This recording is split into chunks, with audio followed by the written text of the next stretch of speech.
Bismillahirrahmanirrahim. Assalamualaikum warahmatullahi wabarakatuh.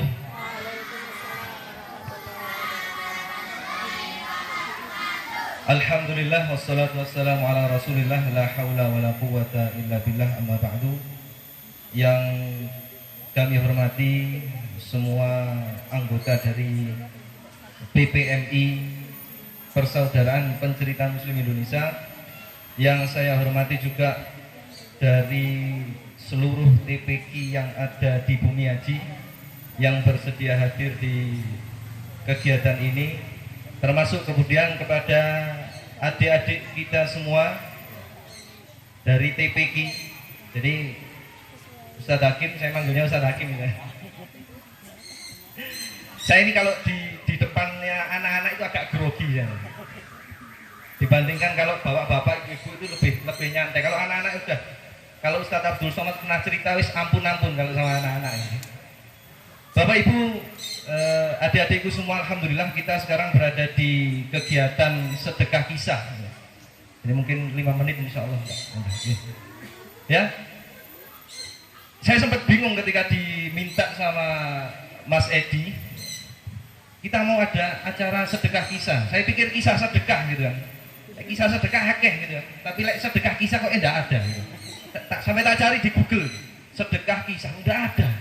Berarti ini acara satu-satunya di dunia bahkan, ya. Tepuk tangan, alhamdulillah. Jadi dari Bumi Haji ini baru ada judul sedekah kisah. Nanti ibu-ibu, bapak-bapak dan adik-adik semua nanti bakalan banyak cerita kayak gini, sedekah kisah, sedekah kisah. Ini Bapak Ibu semuanya, saya ingin cerita sama Bapak Ibu saja dulu. Nanti kalau anak-anaknya, Bapak Ibu semua, ketika kita berbicara tentang sedekah, kebanyakan dari kita kan menganggap bahwasanya sedekah itu dengan uang. Padahal kemudian Nabi pernah mencontohkan, walau bijur atimain, seteguk air pun itu sedekah. Bahkan yang sering kita obrolkan, apa sedekah paling ringan apa? Dengan tabassum ka fi wajhi akhika sedekah. Yang penting enggak senyum-senyum dewe gitu kan. Jadi senyum ini juga menjadi sedekah. Makanya saya sempat bingung, ini masuknya ini acara ini kemana gitu kan? Ya, masuknya kemana? Kemudian saya baru sadar bahwasannya sedekah kisah ini maksudnya adalah teman-teman mau berbagi ilmu, berbagi cerita tentang kisah Nabi dan Rasul. Apa pernah Pak Nabi itu bercerita? Apa pernah Ustaz Hakim? Nabi bercerita? Sering ya? Alhamdulillah. Jadi nanti tambahnya banyak, saya nambahin sedikit saja, tambahnya nanti bisa tadi ya. Jadi Nabi itu Bapak Ibu, beliau itu setelah subuh biasanya kita ngapain? Tidur. Setelah subuh tidur. Setelah subuh Nabi itu biasanya mengumpulkan para sahabatnya. Nabi mengumpulkan, Nabi ceritakan sesuatu yang ringan. Jadi nggak abot-abot, mari subuh diceritakan sing abot-abot pada nggak nyambung. Jadi diceritakan sampai pernah satu kisah Nabi itu cerita tentang hewan sapi yang berbicara. Soalnya saya tidak familiar dengan kisah-kisah ini. Jadi Nabi pernah cerita tentang sapi yang berbicara. Kisahnya gimana? Ketika itu ada orang yang nunggangi sapi.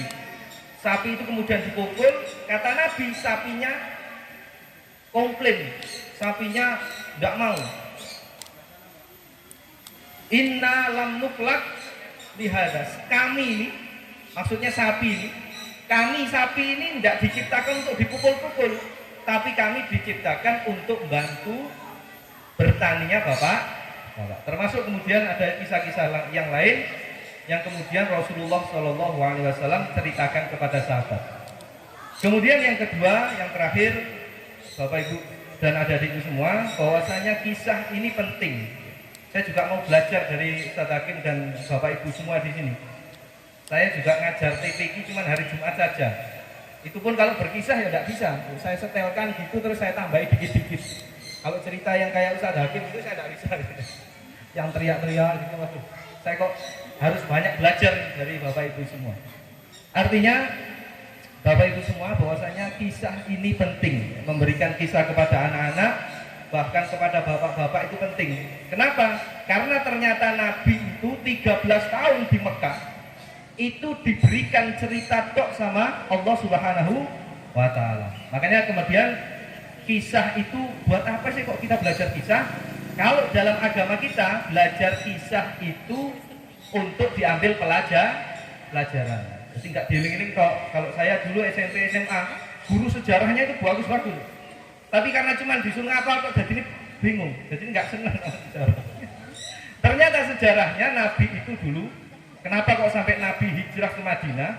Itu ternyata oleh Allah Subhanahu wa Ta'ala diberikan cerita yang sering kita dengar, ceritanya Ashabul Kahfi. Jadi kisahnya itu Ashabul Kahfi itu menjadi inspirasinya Nabi.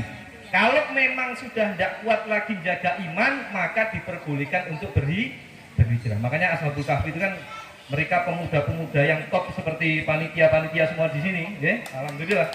Jadi pemuda-pemuda di sini nih, insya Allah jadi Ashabul Kahfi. Meskipun jangan sampai kemudian singitan di gua kesuwen, ya.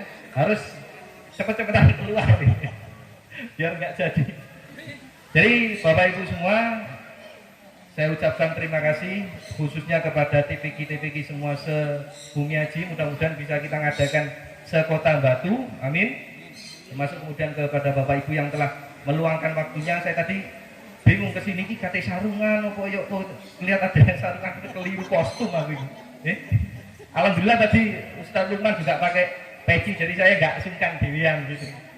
Alhamdulillah Bapak Ibu, itulah sedikit yang bisa kami sampaikan. Terima kasih saya ucapkan kepada semua yang telah hadir, termasuk kepada BJM yang telah memfasilitasi, kemudian Bapak Ibu Aisyah, terutama guru-guru, wali murid, wali santri yang telah mendampingi anak-anaknya semua. Mudah-mudahan acara kita berlangsung aman, berlangsung tertib, amin ya rabbal alamin. Ini sedikit yang bisa saya sampaikan. Ustaz Lukman termasuk Ustaz Nini.